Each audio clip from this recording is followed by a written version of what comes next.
जय हिंद दोस्तों, कैसे हो आप सब। आपका अपने YouTube चैनल में एक बार फिर से हार्दिक स्वागत एवं अभिनंदन है। दोस्तों, पिछली वाली क्लास में हमने कोडों के बारे में जाना था और कोडों का ये हमारा अगला भाग है जो कि बहुत ही महत्वपूर्ण है क्योंकि हर जगह ये चीजें नहीं मिलने वाली हैं। तो आज जो आपको बताऊंगा वो बहुत ही इंटरेस्टिंग होगा, तो आप अपना दिमाग एकदम खोल के रखिएगा और दिलो और दिमाग से बैठिएगा, शरीर बैठिएगा, क्योंकि शरीर तो रहता है, दिमाग कहीं और रहता है। तो जब ऐसा करेंगे तो ये आपको कतई नहीं समझ में आने वाला है। तो इसलिए आपको क्या करना है, दिमाग के साथ बैठना है। तो आइए देखते हैं कि संगत कोड हमारा क्या है आज का, कि संगत कोड किसे कहते हैं। तो संगत कोड को जानने से पहले हमें कुछ महत्वपूर्ण चीजों को जानना जरूरी है, जो कि उसके एक बहुत ही महत्वपूर्ण अंग है। वो क्या है कि समांतर रेखा। क्या? समांतर रेखा। तो पहले जान लेते हैं कि समांतर रेखाएं किसे कहते हैं। समांतर रेखाएं किसे कहते हैं?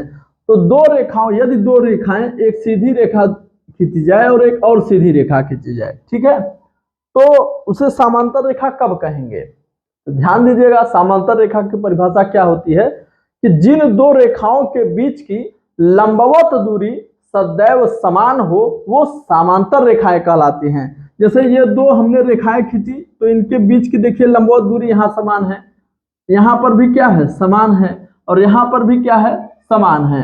तो जिन दो रेखाओं के बीच की लंबवत दूरी सदैव समान हो वो हमारे समांतर रेखाएं कहलाती हैं। जैसे देखिए ये हमारा है, ठीक। अब ये देखिए दोनों के बीच की लंबवत दूरी क्या है, समान है, ठीक। तो ट्रेन की पटरी आपने देखा होगा कि ट्रेन की पटरी कैसे भी मुड़ जाए मगर उनके बीच की जो दूरी होगी ना वो हमेशा समान होगी, ठीक।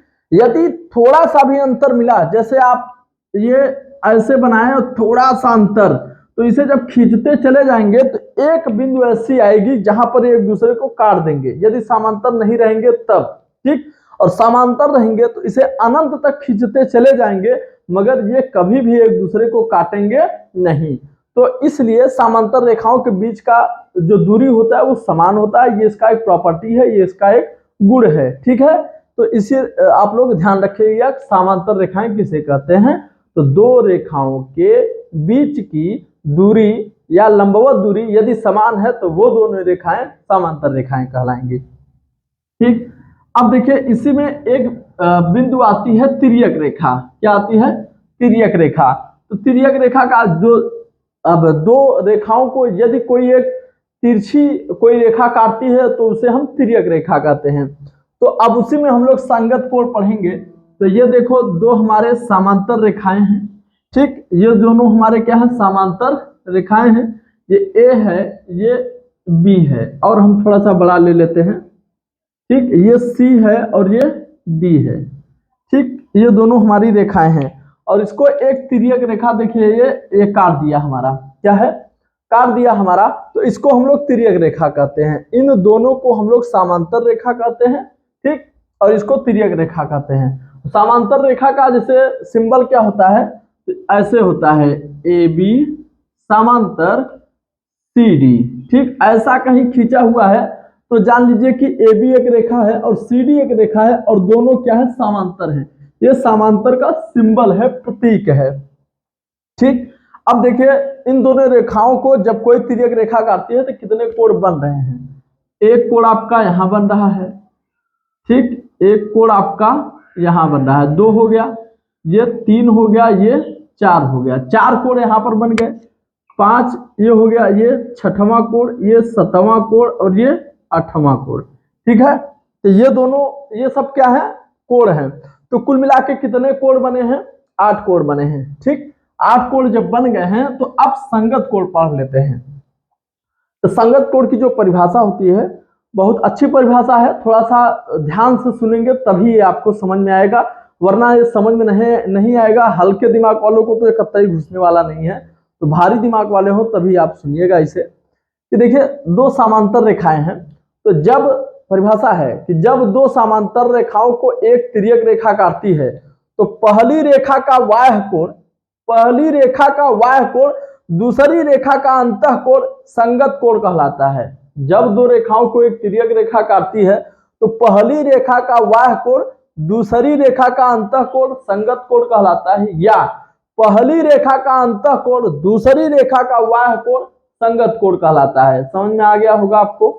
ये पहली रेखा है, ये दूसरी रेखा है, ये बाह्य मतलब इसके ऊपर का अब इधर ये हो गया और ये इसके नीचे का ये बाह्य हो गया। अब इसके ये जो है ना ये अंतः हो गया, ठीक है।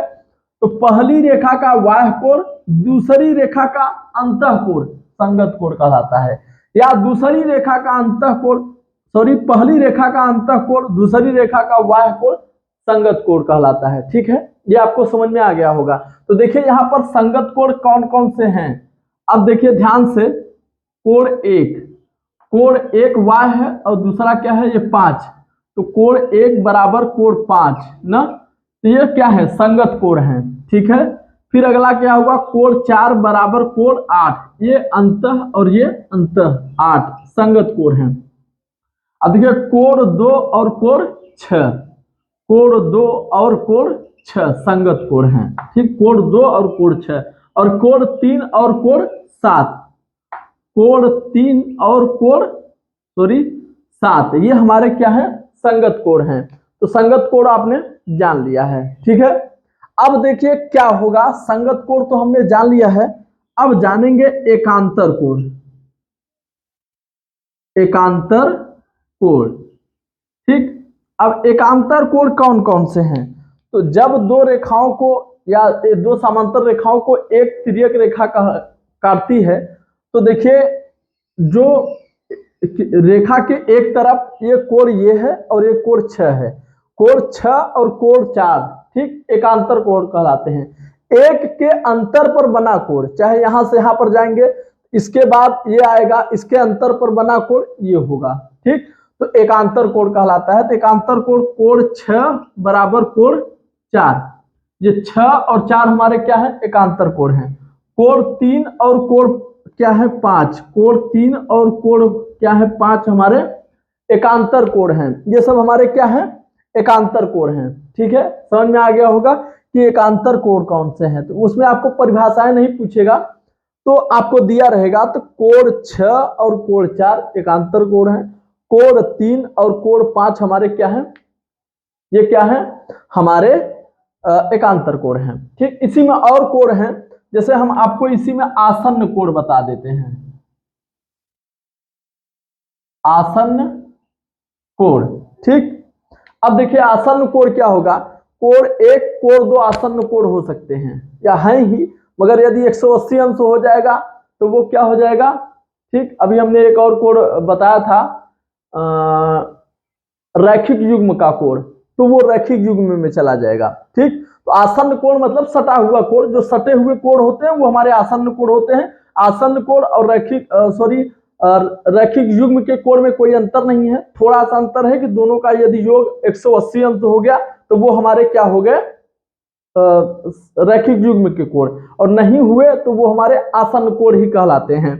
तो कोण 1 कोण 2 हमारे आसन्न कोण हैं, कोण 2 कोण 3 हमारे आसन्न कोण हैं, कोण 3 और कोण 4 हमारे आसन्न कोण हैं। इसी तरह से ये आसन्न कोण हैं, ये आसन्न कोण हैं, ये आसन्न कोण हैं, ये आसन्न कोण हैं, ठीक है। इसी में अगर आपसे कह दिया जाए कि शीर्षाभिमुख कोण कौन है, तो देखिए कोण 1 और कोण 3 तिर्यक पे आमने सामने के कोण, कोण 1 कोण 3 शीर्षाभिमुख कोण, कोण 2 कोण 4 शीर्षाभिमुख कोण, कोण 7 कोण 5 शीर्षाभिमुख कोण, कोण 6 कोण 8 शीर्षाभिमुख कोण होते हैं, ठीक है। तो कोण 6 और कोण 4 हमारे क्या हैं एकांतर कोण हैं, और एकांतर कोण आपस में बराबर होते हैं। ध्यान दीजिएगा कोण 3 और कोण 6 इन दोनों का योग हमेशा 180 अंश होगा, कोण 4 और कोण 5 इन दोनों का योग हमेशा 180 अंश होगा, बाकी कोण 7 और कोण 8 इनका भी योग 180 अंश होगा, कोण 6 और कोण 5 इनका भी योग क्या होगा 180 अंश होगा। तो इनके बारे में आप लोग जानते रहिए, बहुत ही बेहतरीन ये क्लास होनी चाहिए आपके लिए, क्योंकि संगत कोण, एकांतर कोण, आसन्न कोण, रैखिक युग्म के कोण और शीर्षाभिमुख कोण, ये सारे कोण हमने इस क्लास में आपको बता दिया है।